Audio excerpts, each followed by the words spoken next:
立法會主席。 President of the Legislative Council.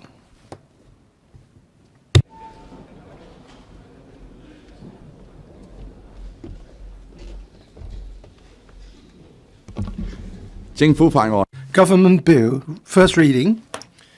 Appropriation Bill 2019, second reading, Financial Secretary.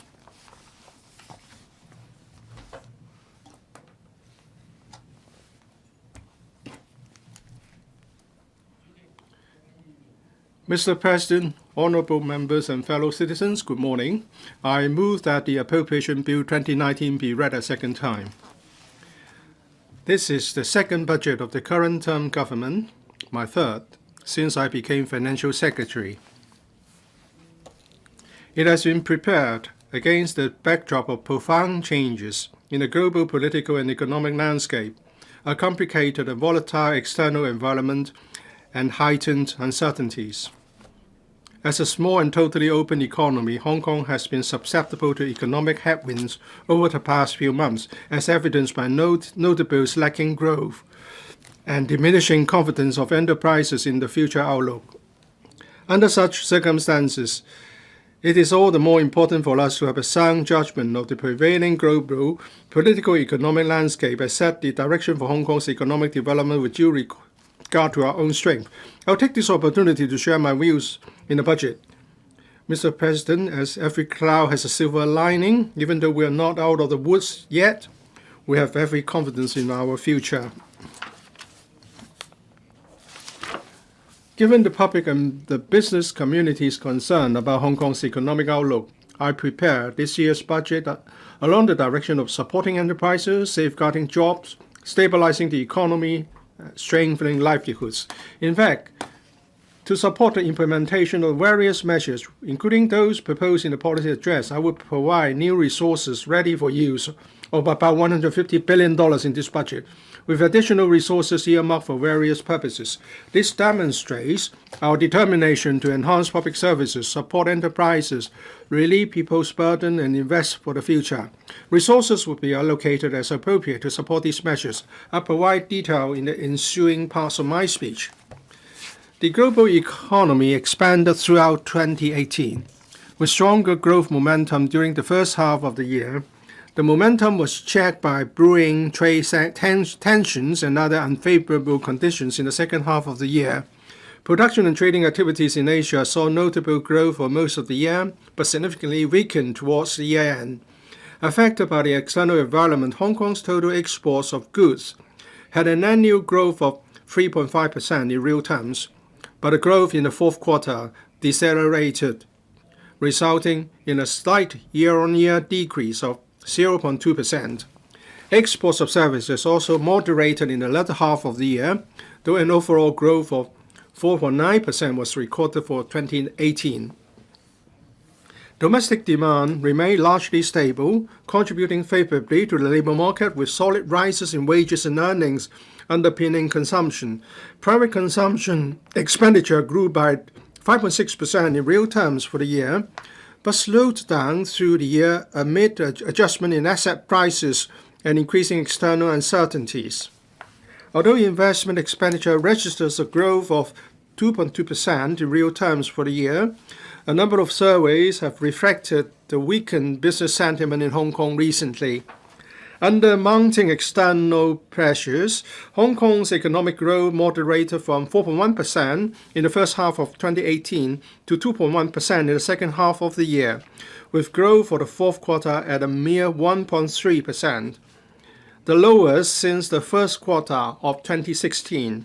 Overall, Hong Kong's economy grew by 3% in 2018, at the lower end of the range projected in last year's budget, but still higher than the trend growth rate of 2.8% over the past decade.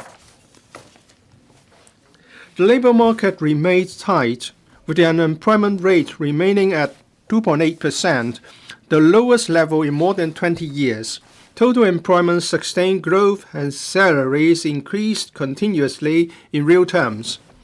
As the economic growth had been above the trend growth for 2 consecutive years, the inflation rate rose slightly in 2018.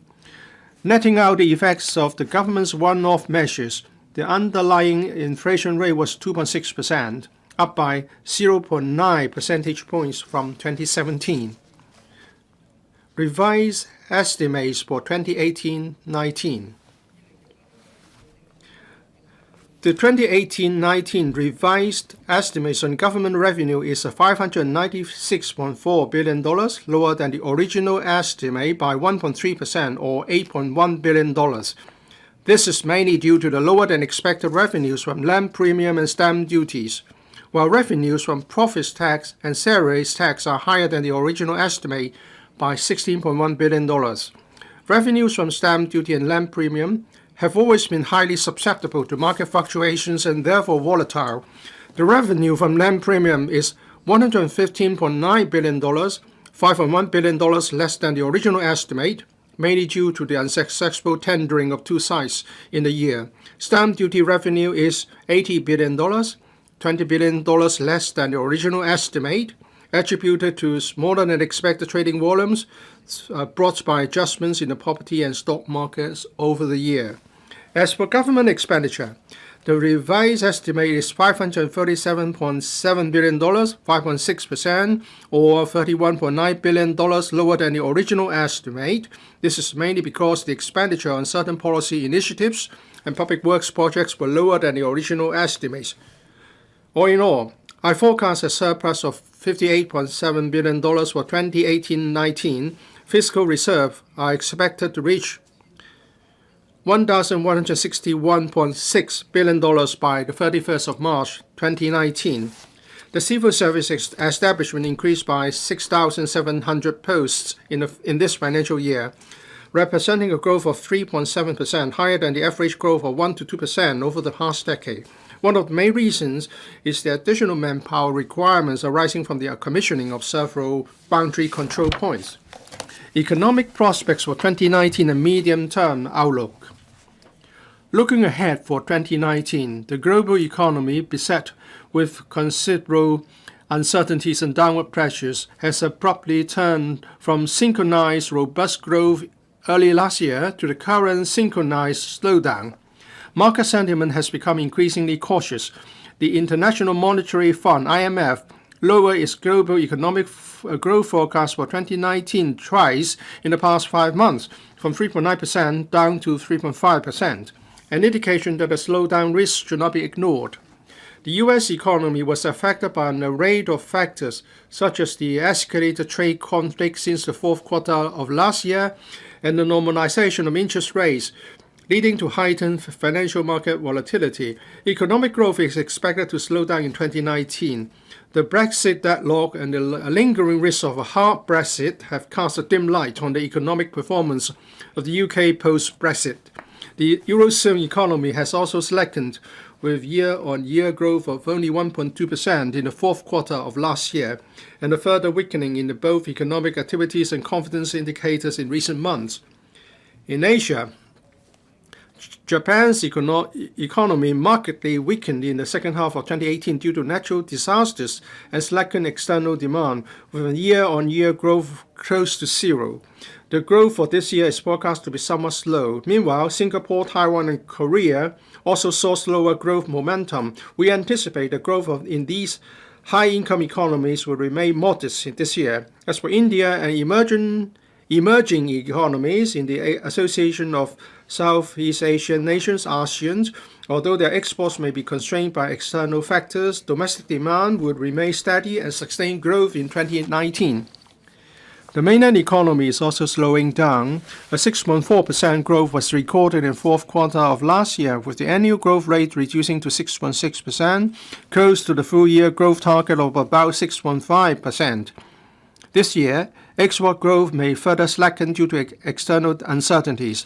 That said, the mainland has become less dependent on exports in recent years. This, coupled with a host of stimulus measures rolled out by the authorities recently, will help ensure solid economic growth. As regards interest rates, the Federal Reserve stated after its open market committee meeting in January this year that it would be patient in determining future rate adjustments, while pointing out that subsequent rate moves will depend on economic data. Market expectations of interest rates may vary with the economic environment, resulting in greater fluctuation in the financial markets. In fact, these uncertainties have greatly affected investors' risk appetite. The stock markets in the US, the mainland, and Hong Kong dropped significantly within a short time in the past year. The prices of investment products also saw marked fluctuations. The uncertain global economic outlook this year will restrain Hong Kong's economic performance. Having regard to the latest internal and external developments, I will make optimum use of the fiscal surplus for 2018-19 to introduce one-off measures to support enterprises and relieve people's burden. Together with the stimulus effect of other measures in the market, in the budget, I forecast the economic growth of 2 to 3% in real terms for Hong Kong in 2019. However, should the external headwinds deteriorate, especially if the US-China trade conflict escalates, global trade, investment, and financial markets will be subject to greater shocks. This will not only affect our exports and asset markets, but also dampen local investment and private consumption. On the contrary, improving US-China trade relations will help eliminate external uncertainties and may drive better than forecast growth for Hong Kong's economy. On inflation, the moderate economic growth forecast for this year may reduce the pressure on local costs.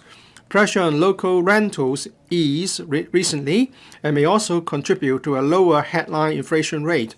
Imported inflation may also be moderated along with the strengthening of the US dollar.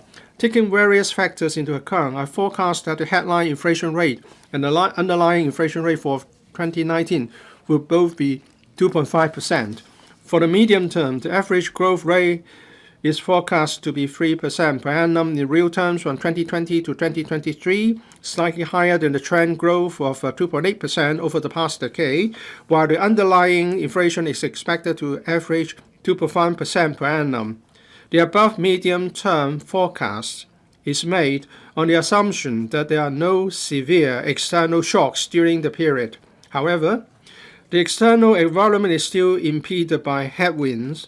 If these headwinds persist in 2020 or beyond, or even aggravate, global economic growth will be hindered, and Hong Kong's economy will in turn be affected. We have to stay vigilant.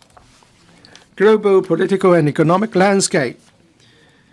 Mr. President, in last year's budget, I mentioned three major global trends, namely rising trade protectionism, unstoppable wave of innovation and technology, and a shift of world economic gravity from west to east.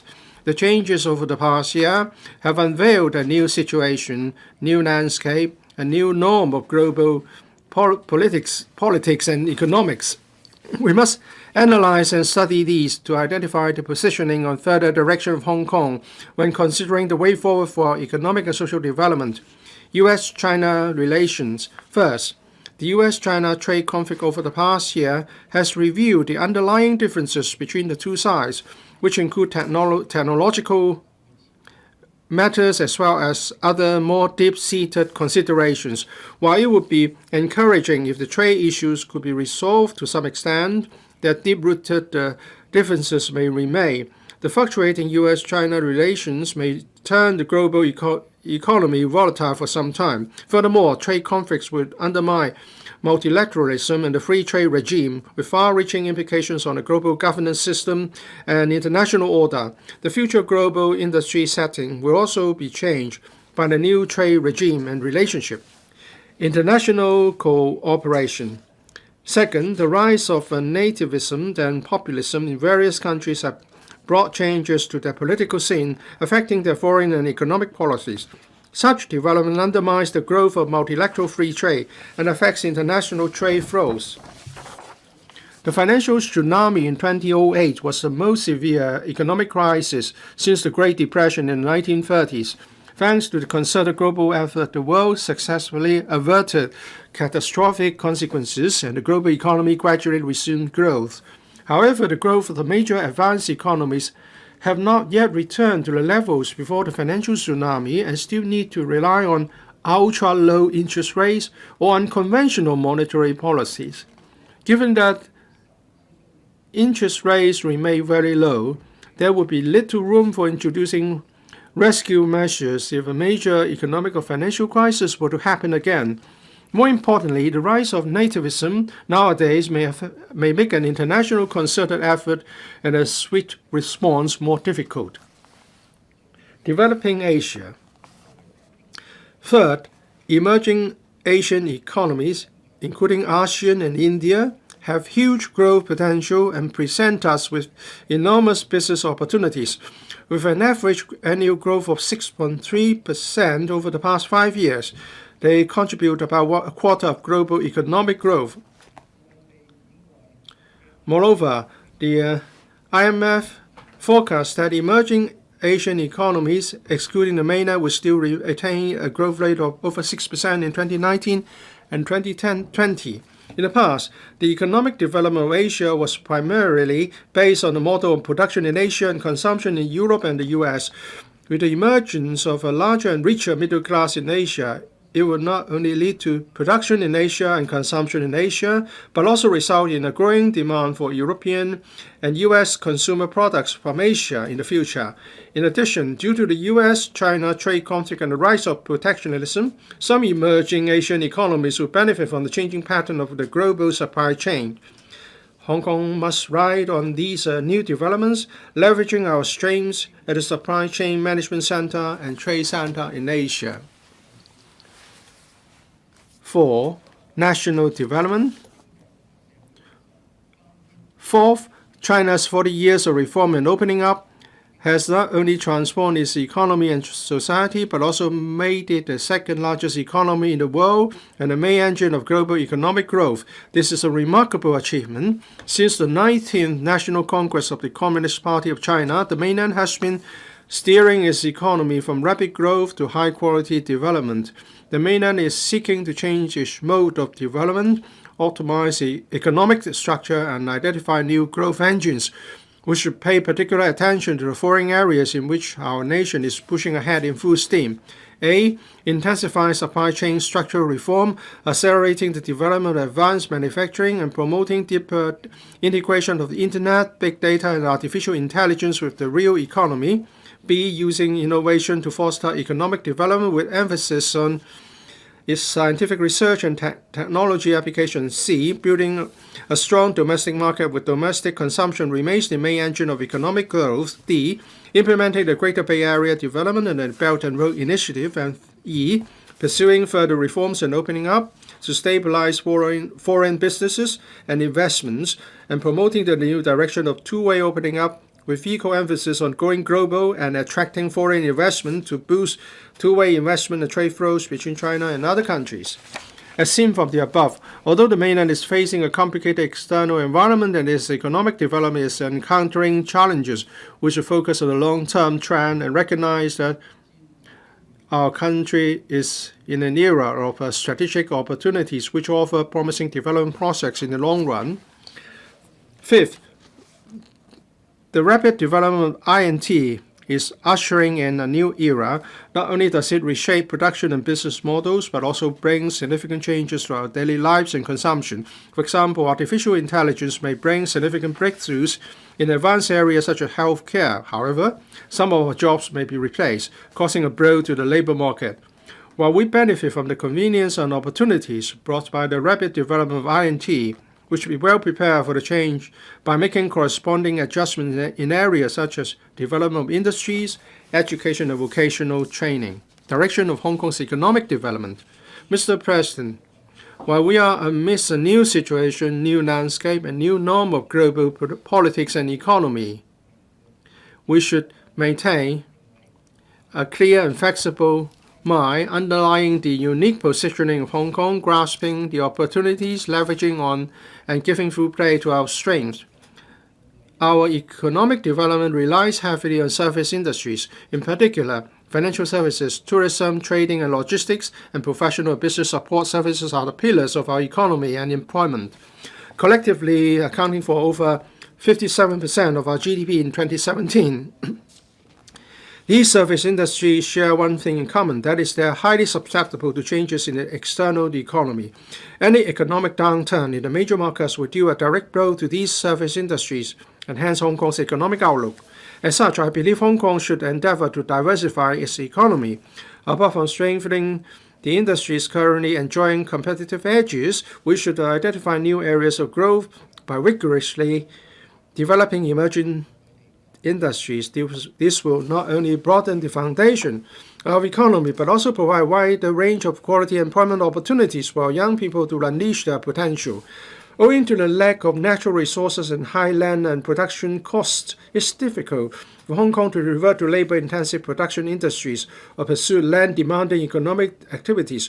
We should therefore develop talent-intensive industries and focus on high-value-added activities. A holistic strategy is needed for the development of industries. We must recognize our positioning, strengths, and weaknesses and leverage Hong Kong's edges by utilizing resources and policy measures. I will illustrate this by elaborating on two major areas, namely financial services and I&T. Hong Kong is the third largest financial center in the world, ranked high in areas such as stock market, asset management, and banking. We have a stable and flexible capital market with ample liquidity, free flow of capital, commodities and information, a wealth of talent, a sound legal system, and an independent judiciary. These are the key attributes underpinning our success. However, to cope with the increasing competition, we have set out a clear vision and blueprint for boosting the development of Hong Kong's financial services industry. Apart from deepening and widening our financial markets, we need to further strengthen Hong Kong's role as a bridge linking the mainland with the international market. We should not only seize the opportunities brought by the Greater Bay Area Development and the Belt and Road Initiative, but also eye on the world, particularly the Asian regions with potential for development. Moreover, we have to enhance our resilience of our financial system, further improve our regulatory regime to strengthen financial security and increase investor confidence and protection. We have been introducing reforms in various areas and make considerable progress. Aside from consolidating our strength, we have developed new competitive edges to further enhance the overall competitiveness of our financial services sector. Hong Kong's capital market are thriving to enhance our attractiveness to the new economy sector.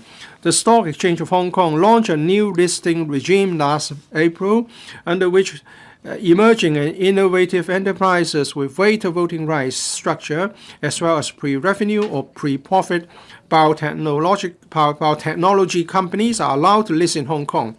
By end 2018, 7 enterprises had listed in Hong Kong under the new regime. Last year, we raised a total of $286.5 billion through initial public offerings, the highest in the world for the 6th time over the past decade.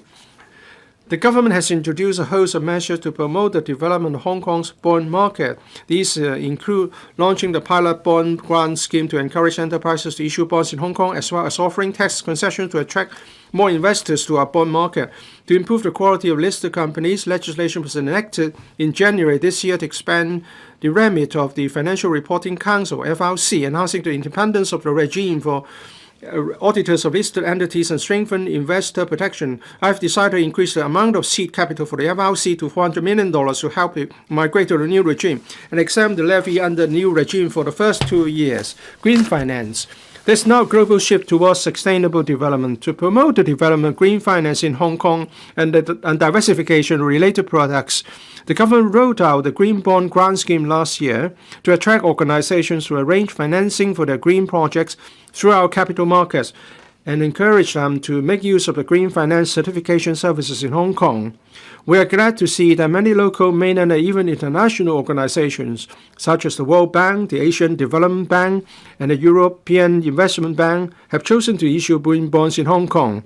Last year, green bonds issued in Hong Kong amounted to some $11 billion, more than triple that of 2017. Besides, we are gearing up for the inaugural issuance of government green bonds, and we encourage the relevant sectors to incorporate green elements into corporate governance and operation in a more effective manner. Offshore renminbi business.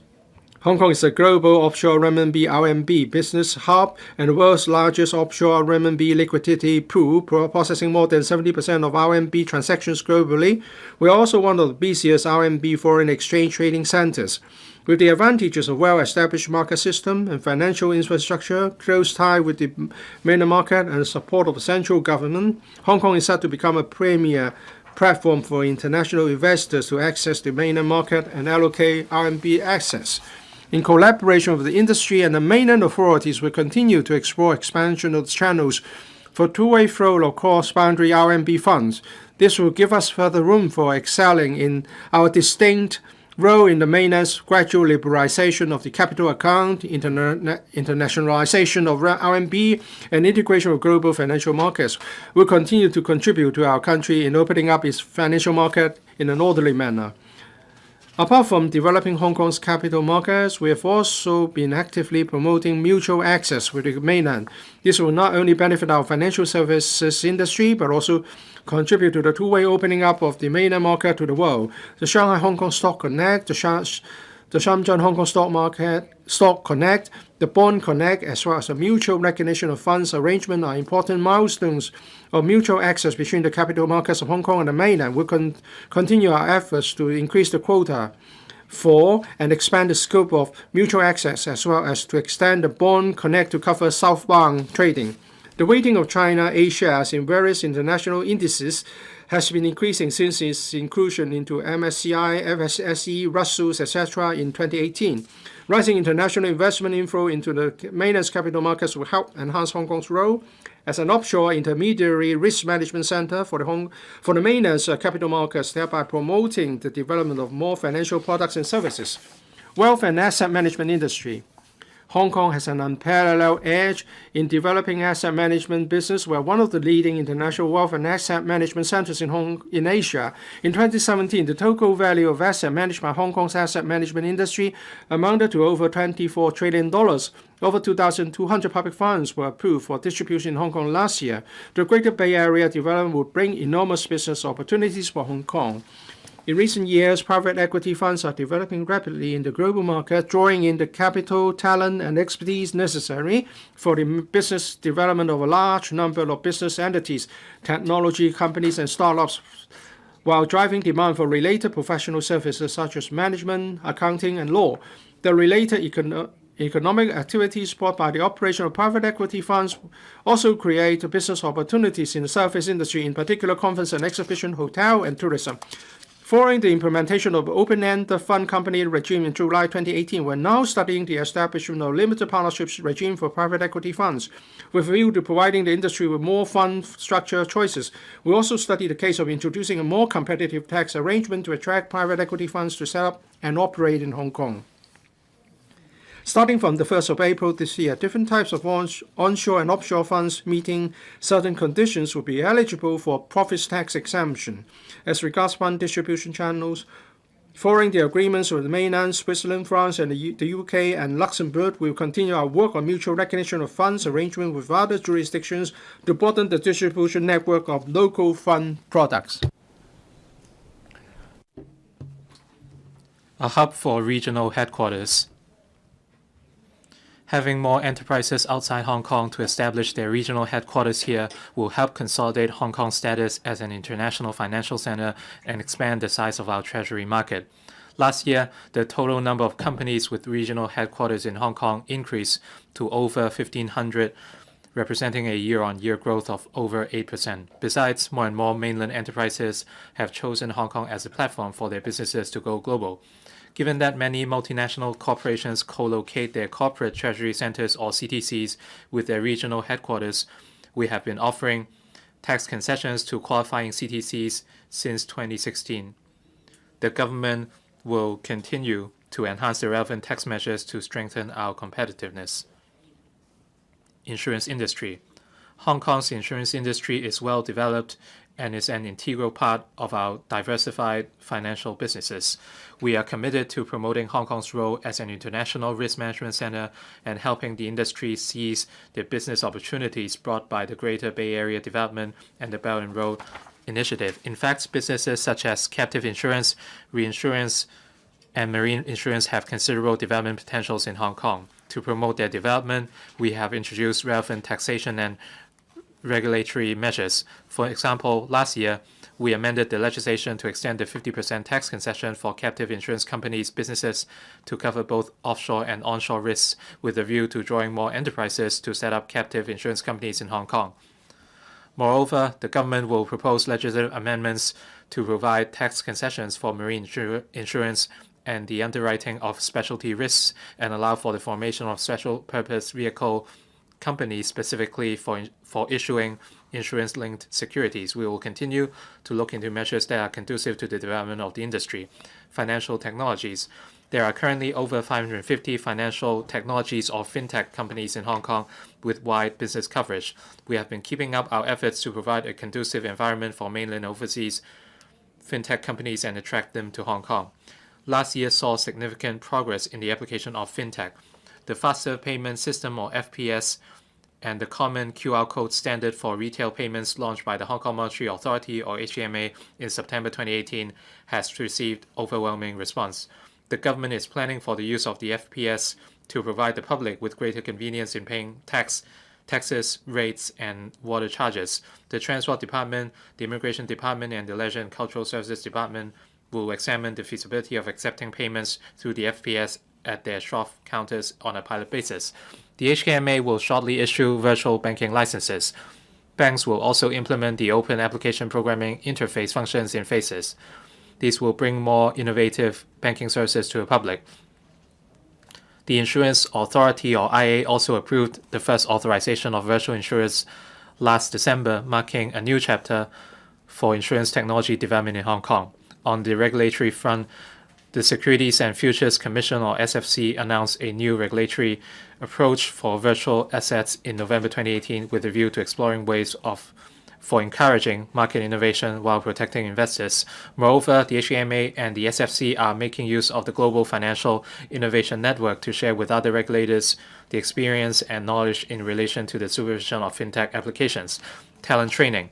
In last year's budget, I announced the establishment of the Academy of Finance, which will serve to pool the strengths of tertiary institutions, the financial services sector, professional training bodies, and regulators so as to attain two major goals, namely nurturing financial leadership and encouraging applied research in cross-sectoral areas. The HKMA is taking the plan forward in full swing with a view to establishing the Academy in mid-2019. Apart from grooming local talent, we also encourage financial talent from outside to pursue their careers in Hong Kong through various talent admission schemes. President, I would now address the scope of innovation and technology. The development of I&T will bring huge economic benefits to Hong Kong.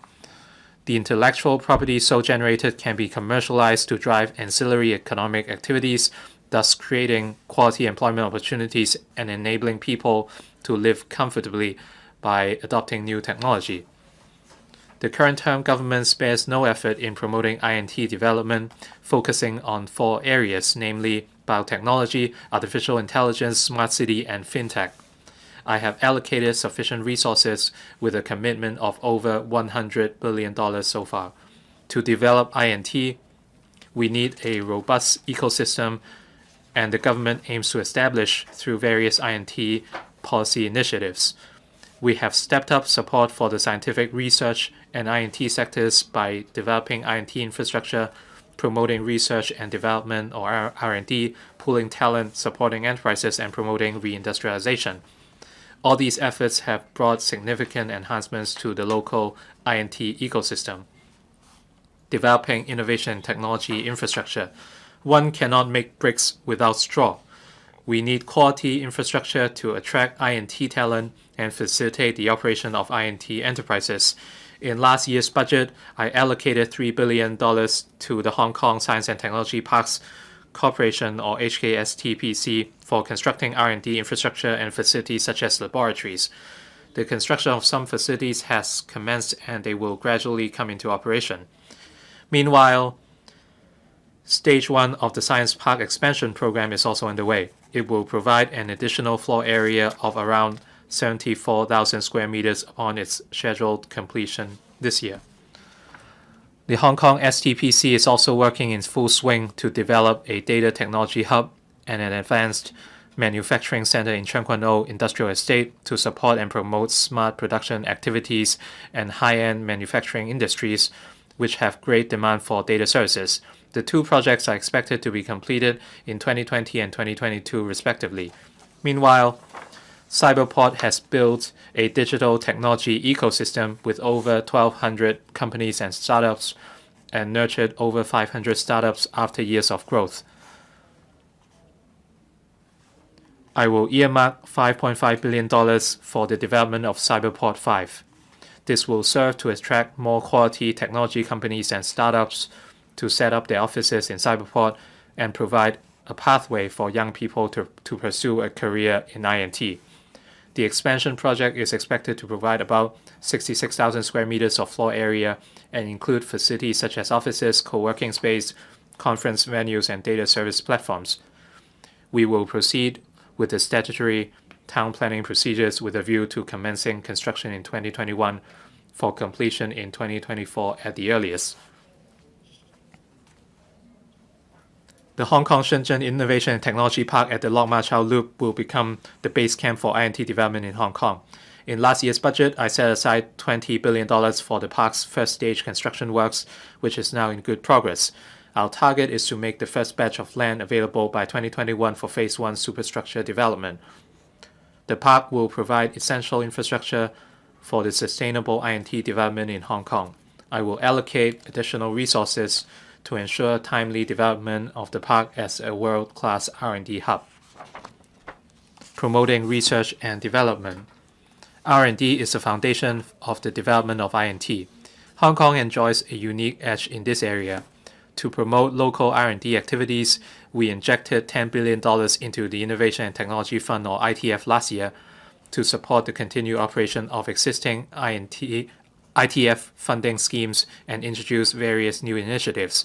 Furthermore, the policy address announced the injection of $20 billion into the Research Endowment Fund of the Research Grants Council under the University Grants Committee to provide sufficient funding. The government has provided funding of $10 billion to establish two innovative clusters in the science park, namely Health at InnoHK, focusing on healthcare technologies, and Air at InnoHK, focusing on artificial intelligence and robotics technologies. The two clusters give us an edge in pooling top-notch local, mainland, and overseas universities, scientific research institutions, and enterprises to undertake R&D activities together.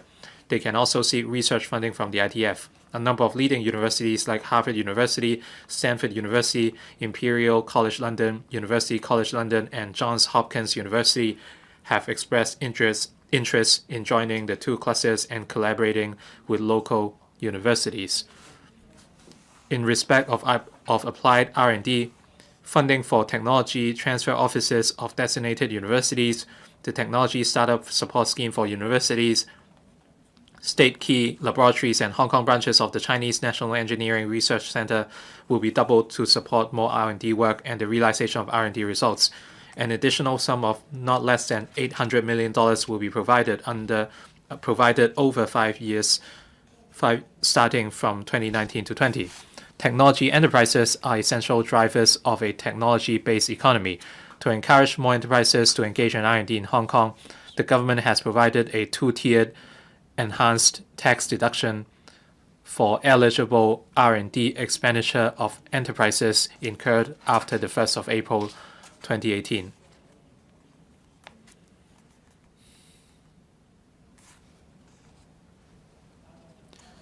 Scientific exploration and academic research in the universities lay the foundation for Hong Kong's INT development. I will set aside a dedicated provision of $16 billion for UGC-funded universities to enhance or refurbish campus facilities, in particular the provision of additional facilities essential for R&D activities such as laboratories, with a view to creating an optimal teaching and research environment for university students and R&D staff. I hope that universities will, in developing or enhancing hardware, give due and priority consideration to INT needs to ensure that their teaching and research facilities can meet the objective of nurturing INT talent, pooling innovation and technology talent. In the face of keen global competition for technology talent, we introduced the Technology Talent Admission Scheme in June last year to expedite the admission of such talent to undertake R&D activities in Hong Kong. Participating enterprises are required to employ local employees and interns concurrently. So far, over 200 places have been approved under the scheme. We will review the implementation details of the scheme in the first half of this year. The research program has so far sponsored over 3,700 local graduates to join the INT industry. The postdoctoral hub program, launched last year, has also sponsored over 350 postdoctoral talents to pursue a career in R&D. To attract more local graduates to the industry, we will increase with immediate effect the monthly allowance from $16,000 to $18,000 for researchers with a bachelor's degree and from $19,000 to $21,000 for researchers with a master's degree.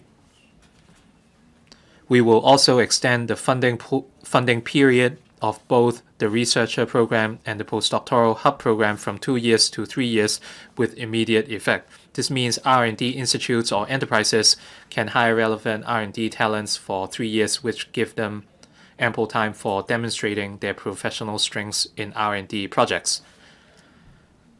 Accommodation is an issue pertaining to the recruitment of researchers.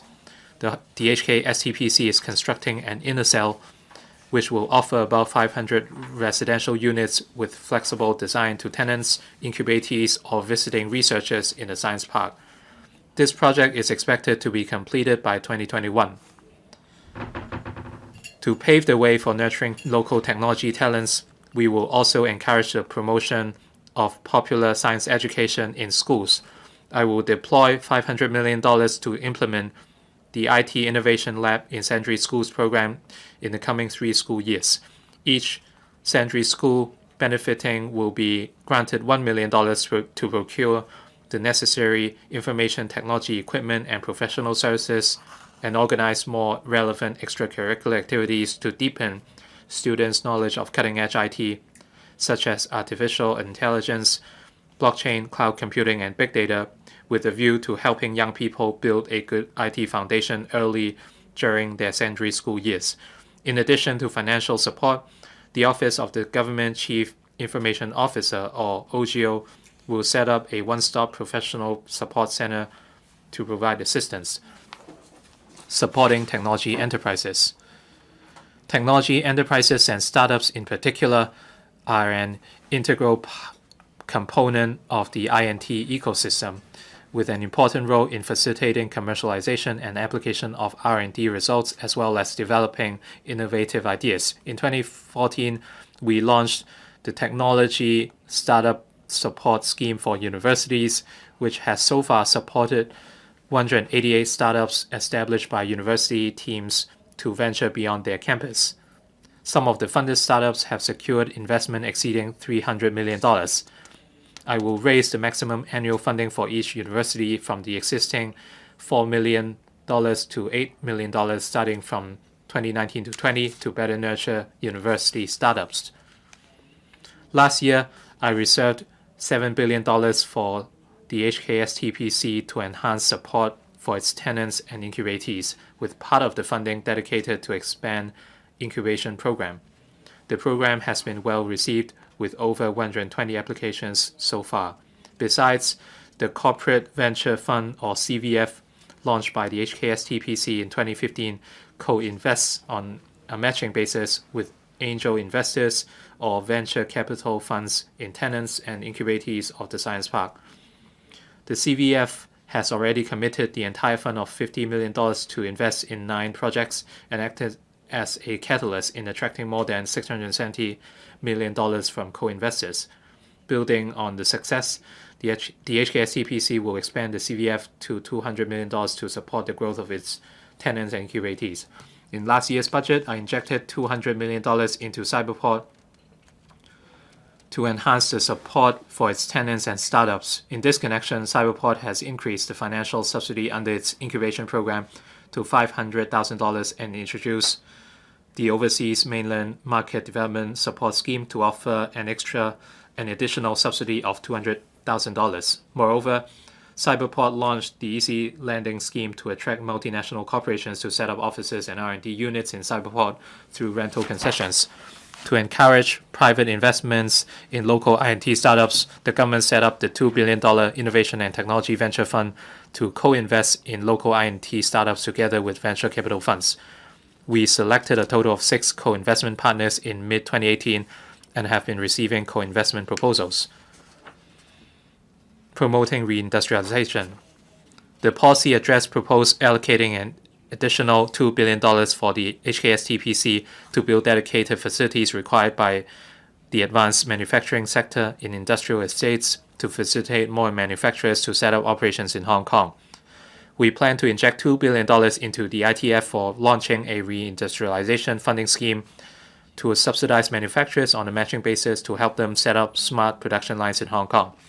These initiatives for developing real high-end production will help reduce our economy's over-reliance on service industries. The Innovation and Technology Bureau will seek funding approval from the Legislative Council as soon as possible, with a view to implementing these initiatives in the second half of this year.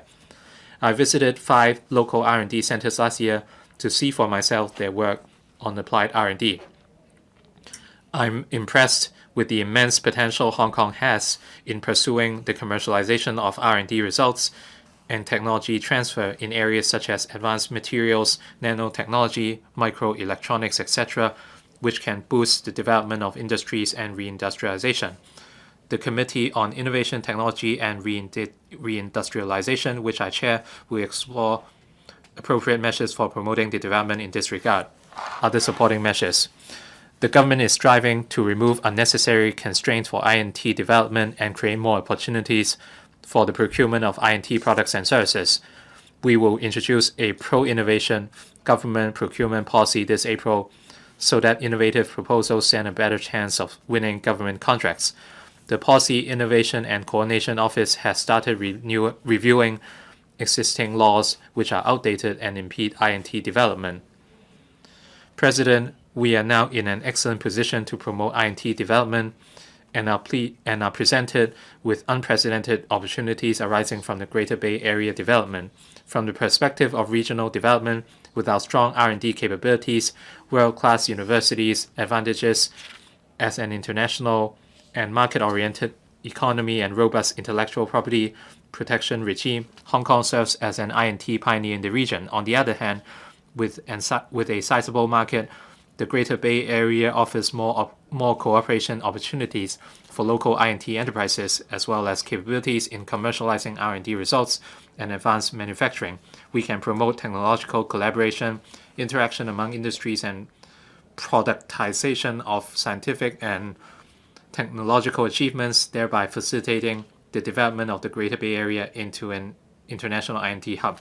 Financial services and I&T aside, the government will also roll out measures in other economic sectors to promote the development of the industries. I will talk about these measures later.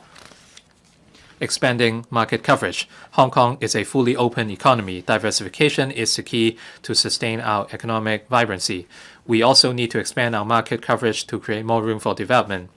We have before us a rare opportunity arising from the 2 development strategies that our country is pressing ahead with, namely the Greater Bay Area Development and the Belt and Road Initiatives. Both strategies are at the core of the national development agenda, offering opportunities for us to contribute to our country's development and give full play to our strengths.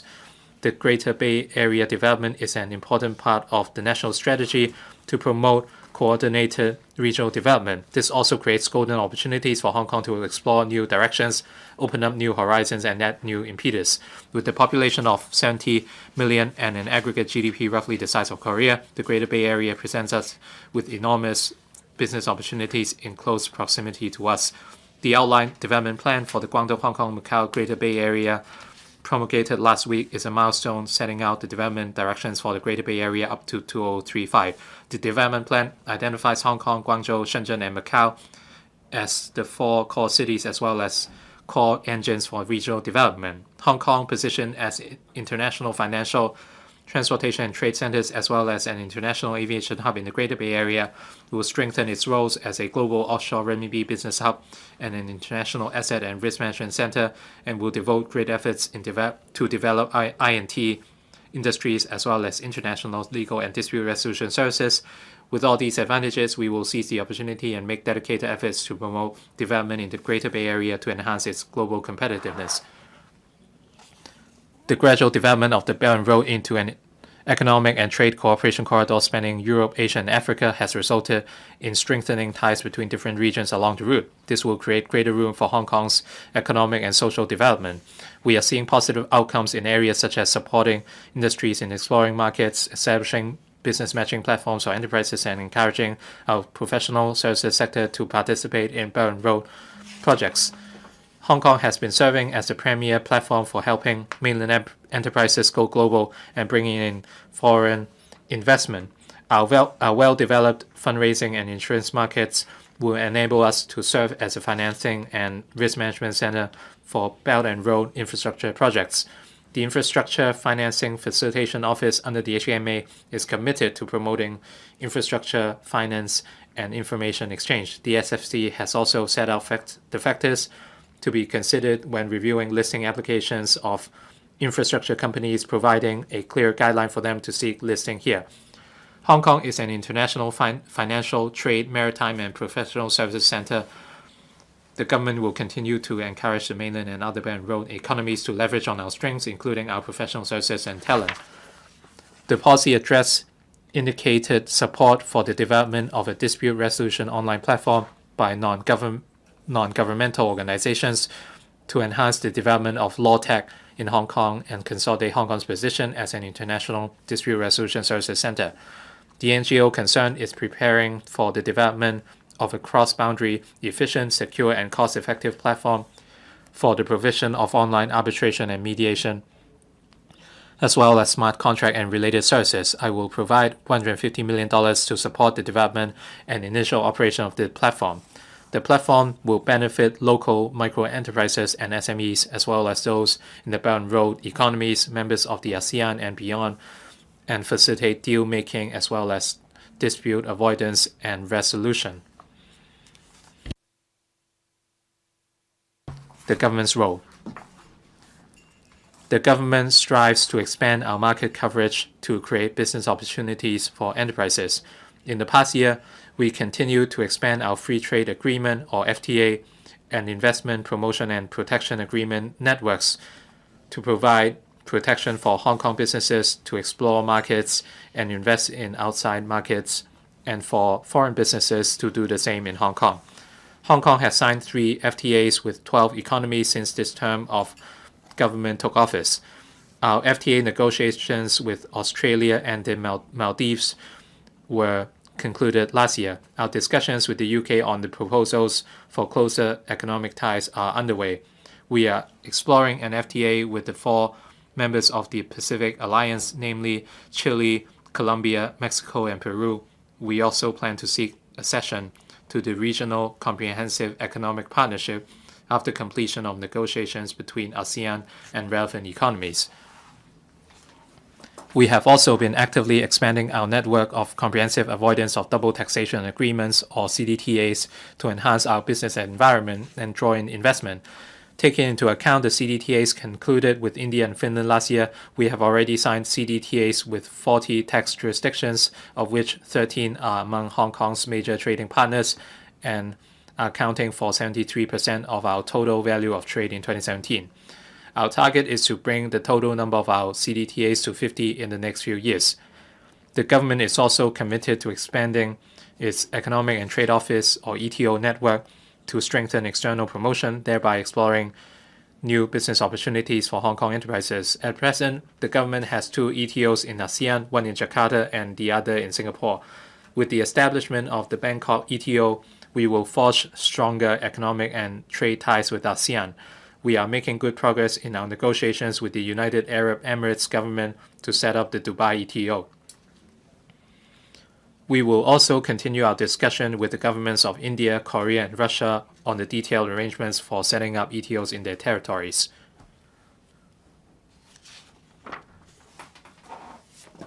Building capacity. Looking ahead, we should be more proactive in diversifying the economy and extending market coverage so as to offer more opportunities for our young people. I believe capacity constraints are the obstacles hindering the development of emerging industries and a diversified economy in Hong Kong. A large pool of talent with innovative capabilities will be required to develop such talent-intensive industries as INT. Also, land will be required to support emerging economic activities. We will continue to introduce measures to overcome these obstacles and build capacity for the sustainable economic development of Hong Kong. I will elaborate on the government's measures to develop other industries, produce land, and build capacity later in my speech. Public finances.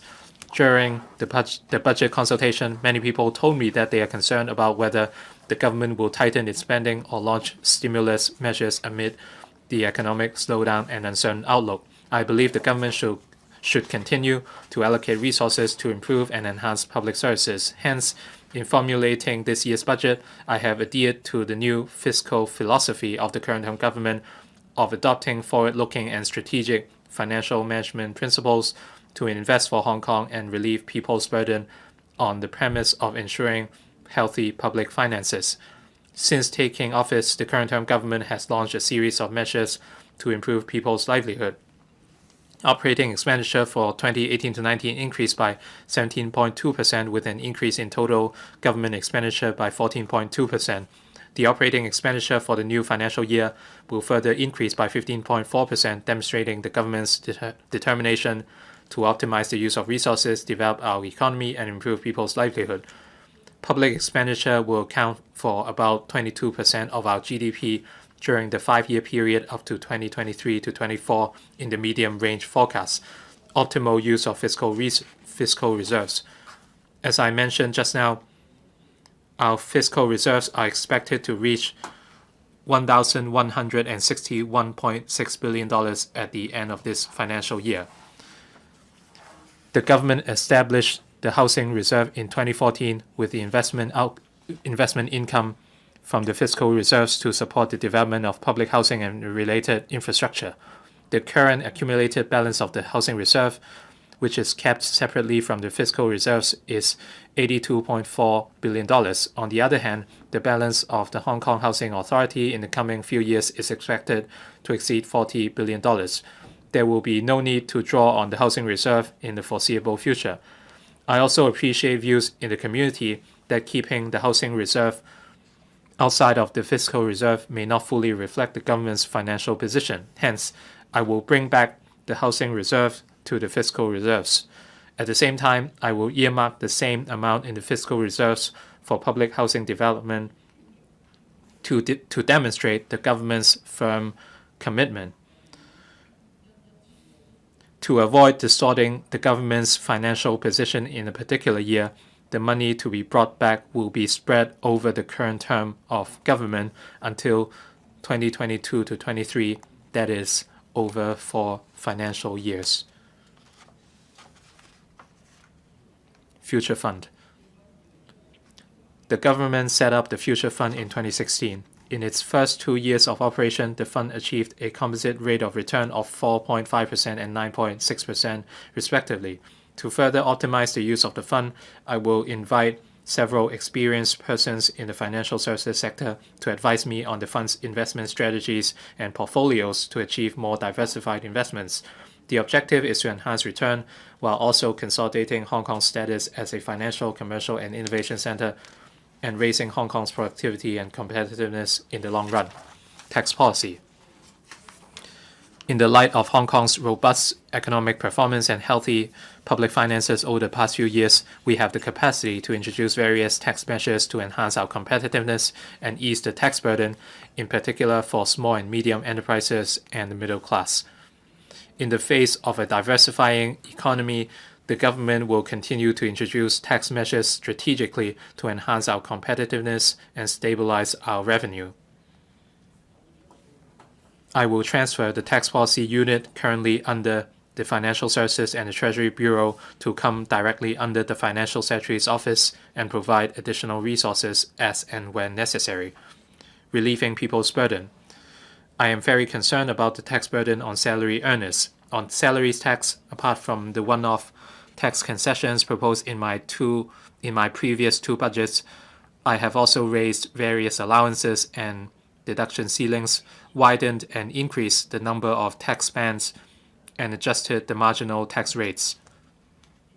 These measures aim to relieve the long-term tax burden of citizens through a structural approach and increase taxpayers' disposable income so that they can take better care of their personal as well as family needs.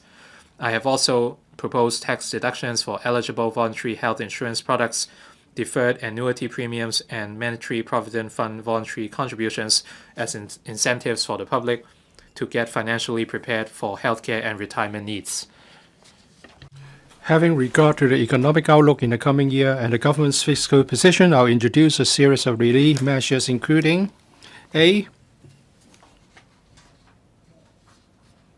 Reducing salary tax and tax under personal assessment for 2018-19 by 75%, subject to a ceiling of $20,000. The reduction will be reflected in the final taxpayer payable for 2018-19. This will benefit 1.91 million taxpayers and reduce government revenue by $17 billion. B. Reducing profits tax for 2018-19 by 75%, subject to a ceiling of $20,000. The reduction will be reflected in the final taxpayer bill for 2018-19. This will benefit 145,000 taxpayers and reduce government revenue by $1.9 billion. C.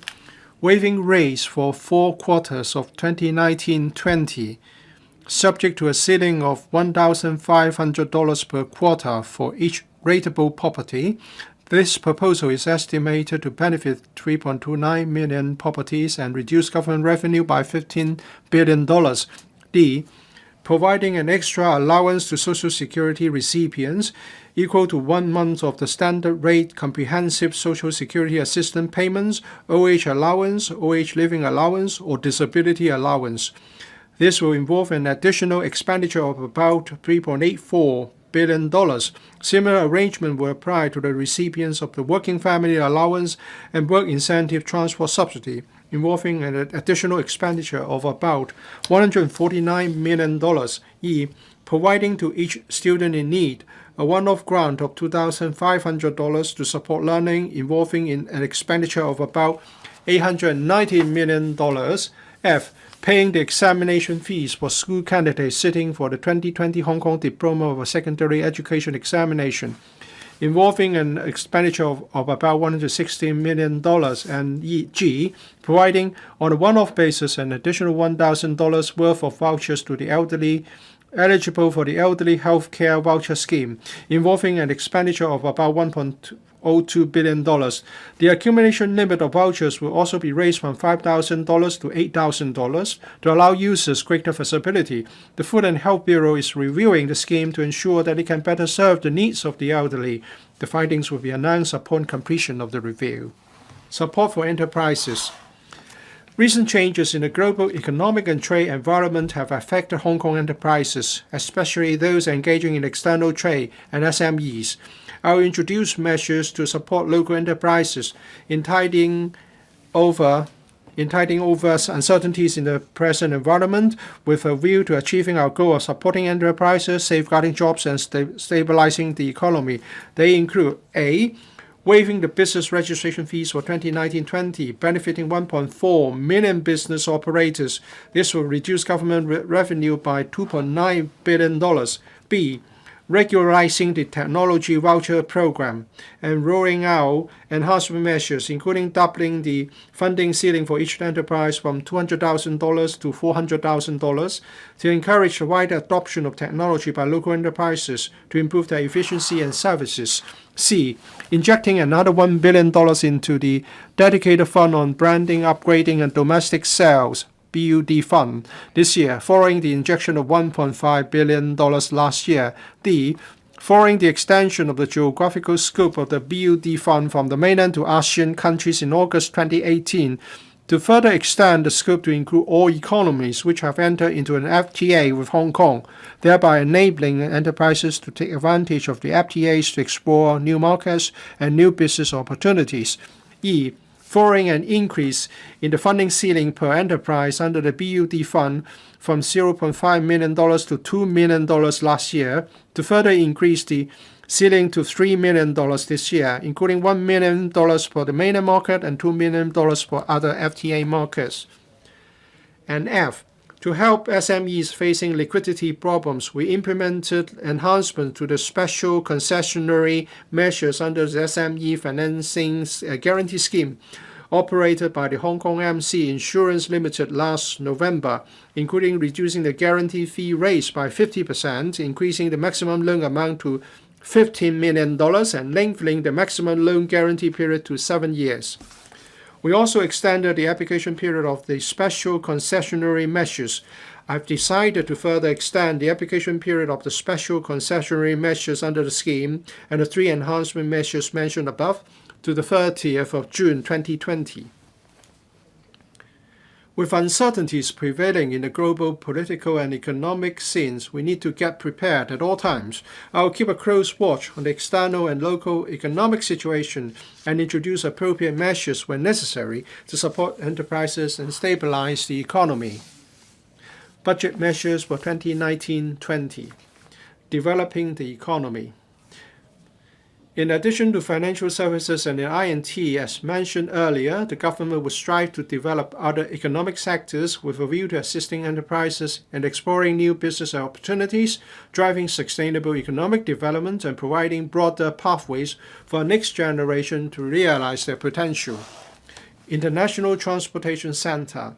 In my last budget, I put forward several measures to develop our air cargo industry. I also indicated that the government was mapping out strategies to facilitate the development of maritime industry. We are making good progress in these areas. Hong Kong enjoys the unique advantages of a strategic geographical location, world-class infrastructure, and various intermodal transportation services. Moreover, the development plan has also affirmed the status of Hong Kong International Airport, or HKIA, as an international aviation hub among the airports in the Greater Bay Area. We'll continue to promote the development of high value-added aviation business and enhance our competitiveness. The Hong Kong IA is the world's busiest cargo airport, and its passenger throughput is also among the highest in the world. The adjacent island has become a double gateway, connecting the world and Greater Bay Area cities.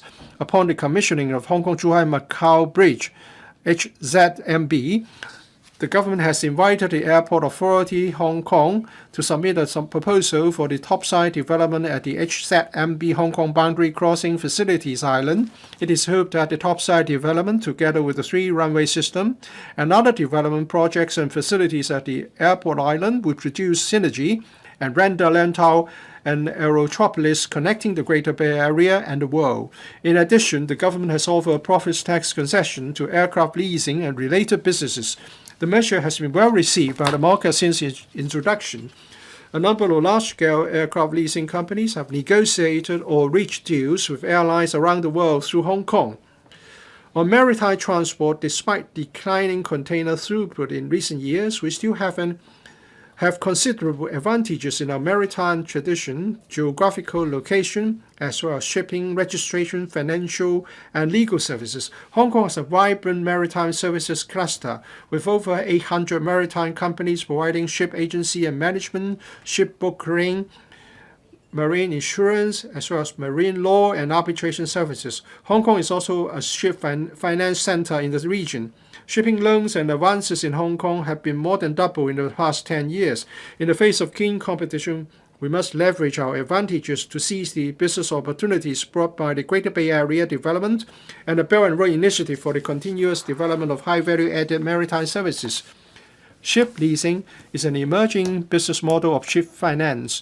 The government has commissioned the Hong Kong Maritime and Port Board to set up a dedicated task force to study tax and other measures with a view to attracting ship finance companies to establish their presence in Hong Kong and developing Hong Kong as a ship leasing center in the Asia-Pacific region. The study is expected to be completed in the second half of this year. Moreover, to promote the development of maritime insurance so that ship owners and shipping companies can enjoy better support, the government would offer a 50% profits tax concession to eligible insurance businesses, including the maritime insurance industry. Tourism. With the efforts of the government, the Hong Kong Tourism Board, HKTB, and the Travel Trade The tourism industry regained growth after several years of consolidation. Full-year overnight arrivals increased by nearly 5%, and the number of visitors from long-haul markets with higher spending power also recorded a steady growth. We strive to bring the edges of local tourism resources into full play and promote our diverse culture with Hong Kong characteristics, with a view to drawing more high-spending overnight visitors from different source markets and promoting the healthy development of the tourism industry, having regard to the receiving capacity of Hong Kong. The government will continue to join forces with the Hong Kong TP and the trade to implement the development blueprint for Hong Kong's tourism industry released in 2017.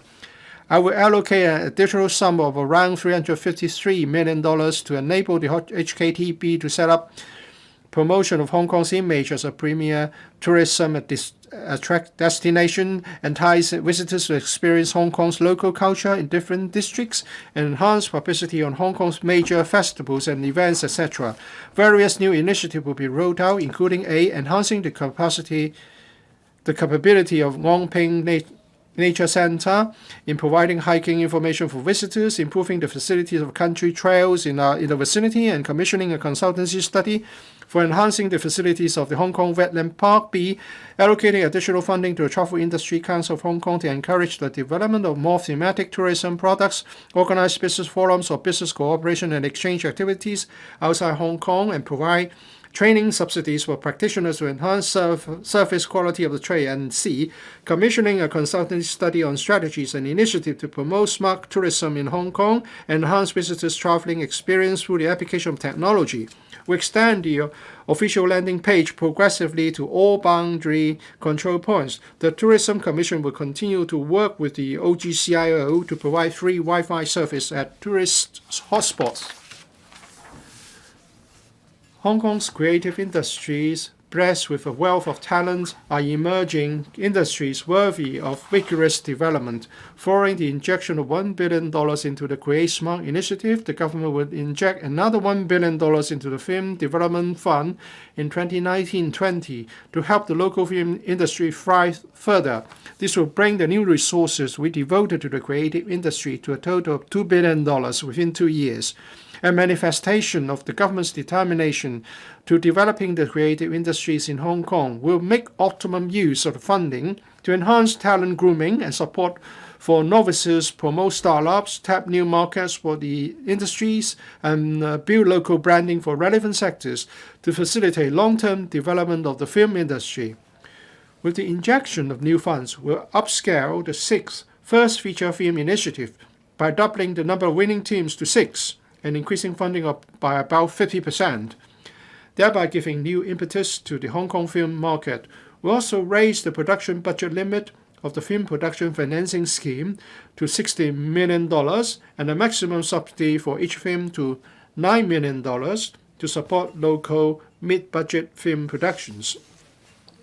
We're now collaborating with the Urban Renewal Authority, or URA, with the Hong Kong Design Center to press ahead with the Sham Shui Po Design and Fashion Project. A 5-story commercial space within a redevelopment project in the district has been reserved for the construction of a landmark for nurturing young designers and supporting startups in fashion design. Construction works will commence this year for anticipated completion in 2023-24. Construction industry. In the next few years, the annual capital works expenditure is expected to rise to over $100 billion, and the annual total construction output will increase to over $300 billion, covering the construction of public and private housing, implementation of hospital development and redevelopment projects, development and expansion of new towns and new development areas, as well as construction of a 3rd runway for our airport. Recently, some projects have aroused public concern about the quality of works and tarnished the reputation of the construction industry gained over the years. The industry must endeavor to enhance the public's confidence in them. In order to enhance the standard of and efficiency of works supervision, we promote a digitalization of the supervision system.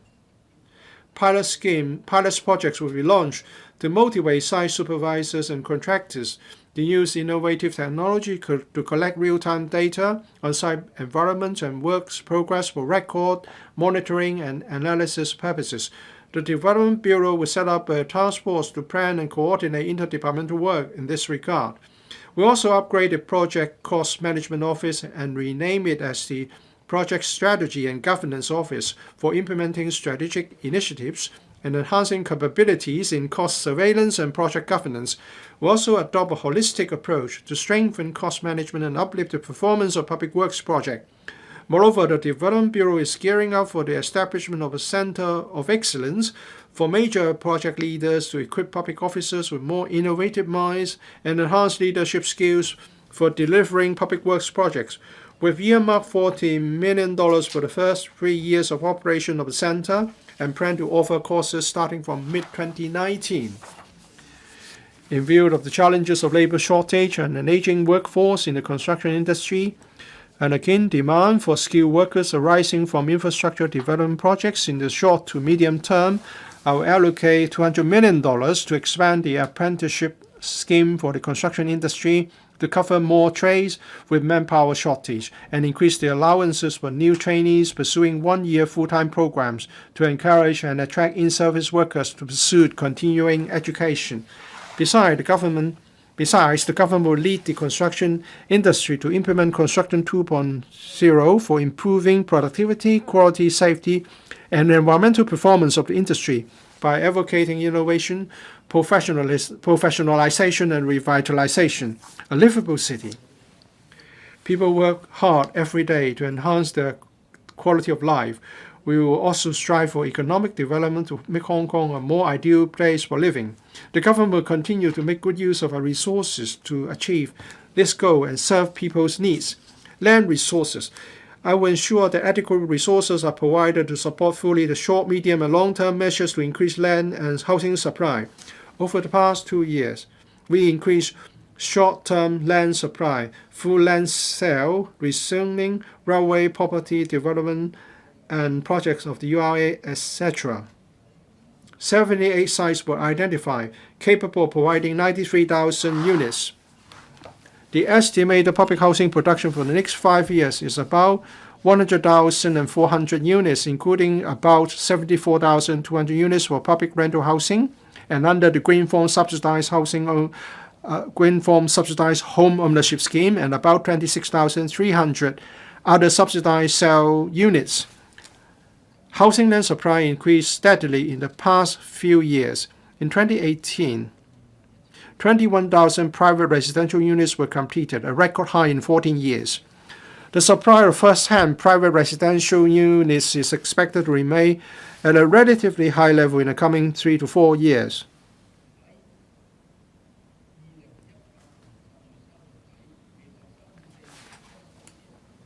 Including 9,000 unsold units in completed projects, 64,000 units under construction but not yet sold through pre-sale, and 20,000 units from disposed sites where construction may start anytime. Based on preliminary estimation, the private sector will, on average, complete about 18,800 residential units annually in the next 5 years, i.e. from 2019 to 2023. Representing an increase of about 20% over the annual average of the past 5 years. The 2019-20 land sale program comprises a total of 15 residential sites, including 7 new sites capable of providing 8,800 plus residential units in total. Together with railway property development projects, the URA's projects, and private development or redevelopment projects, the potential land supply for the whole year is expected to have a capacity to provide about 15,500 units. The Secretary for Development would announce details of the land sale program for next financial year tomorrow. On the property market, residential property transactions and prices fell in the latter half of last year, but current flat prices are still out of line with people's affordability. The government has no intention to withdraw any demand-side management measures at this stage. The global economic slowdown, coupled with political and economic uncertainties, may affect investment sentiment and intensify the volatility in the global financial markets. Members of the public must carefully assess the risks and their own financial position before making a home purchase decision. Apart from continuing to rezone size and increase development density, we'll press ahead with a number of the new development area projects this year. These include seeking funding approval, respectively, for the first batch of infrastructure works of Kutong North, Fanning North, and Hong Shui Kiu new development areas, and gradually commencing land resumption and clearance for the projects for commencing construction as soon as possible. In parallel, we will initiate the statutory planning procedures for the Yunnan South development this year. These three development projects, together with the Tongcheng New Town Extension project, of which reclamation works are in progress, will provide about 210,000 residential units in phases from 2023. Transitional housing serve to alleviate the housing problem of those living in inadequate accommodation.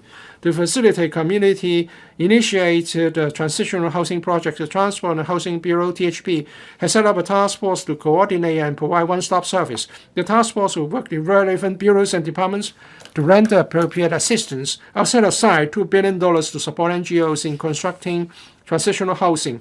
The THB will map out the detailed arrangement and seek funding approval. Industrial and commercial land. The government has all along strived to increase the supply of commercial floor area to meet the needs of industrial and commercial development. The government will include 7 commercial sites in the 2019-20 land sale program, estimated to provide about 814,600 square meters of floor area, including the provision of a maximum of about 2,900 hotel rooms. Among the 7 commercial sites, the one above the West Kowloon station of the Guangzhou-Shenzhen Hong Kong Express Rail Link is the largest one for sale by the government in recent years, capable of providing a total floor area of about 294,000 square meters. A number of commercial sites will also be put up for sale in the next few years, including those at the Kai-Tak development area, the new Central Harbourfront, Caroline Hill Road, and Queensway Plaza, optimizing the use of government land. In last year's budget, I set aside $1 billion to support NGOs in using vacant government sites and restoring school premises for various short-term uses that are beneficial to the community. The initiative has been well received by the community. I welcome the funding approval by LegCo earlier, and the Development Bureau has started inviting funding applications. We expedite the implementation of the single-site multiple-use model in multi-story development on government land so as to optimize the use of limited land resources to meet the community demand for public services and provide more government institution or community GIC facilities. The Government Property Agency will take forward multi-story projects with cross-department facilities.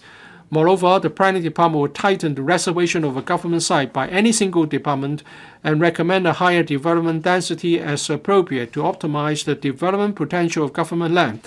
I have set aside about $22 billion to take forward the first batch of projects under the single-site multiple-use initiative, which would include redevelopment of Tuen Mun Clinic, development of proposed ambulance depot near Shang Wan Fire Station, and consolidation of several government sites in Tsuen Wan Town Centre.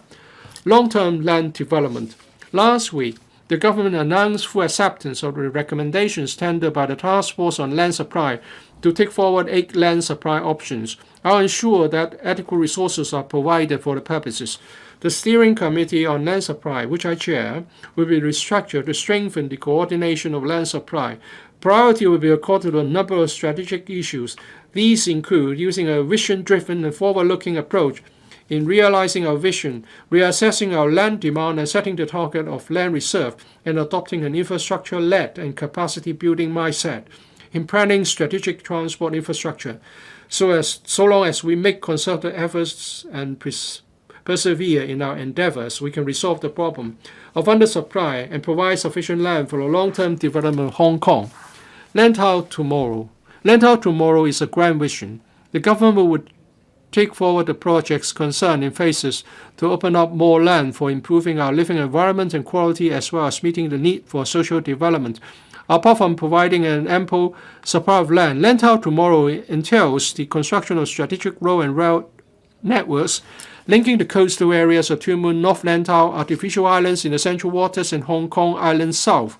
This will improve the efficiency of the traffic network in the Northwest NT and Hong Kong as a whole, the government is financially capable of realizing the Lantau Tomorrow vision. In formulating the implementation strategies, we'll conduct a detailed financial analysis taking into account factors like the government's fiscal sustainability and affordability, and implement the projects in phases.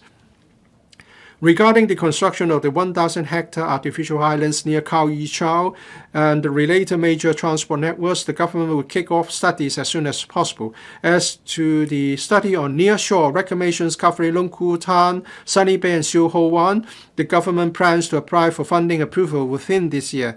Separately, we'll conduct a planning study on the coastal areas of Tuen Mun, taking into account land uses and ancillary transport infrastructure in Lung Ku Tan and the River Trade Terminal.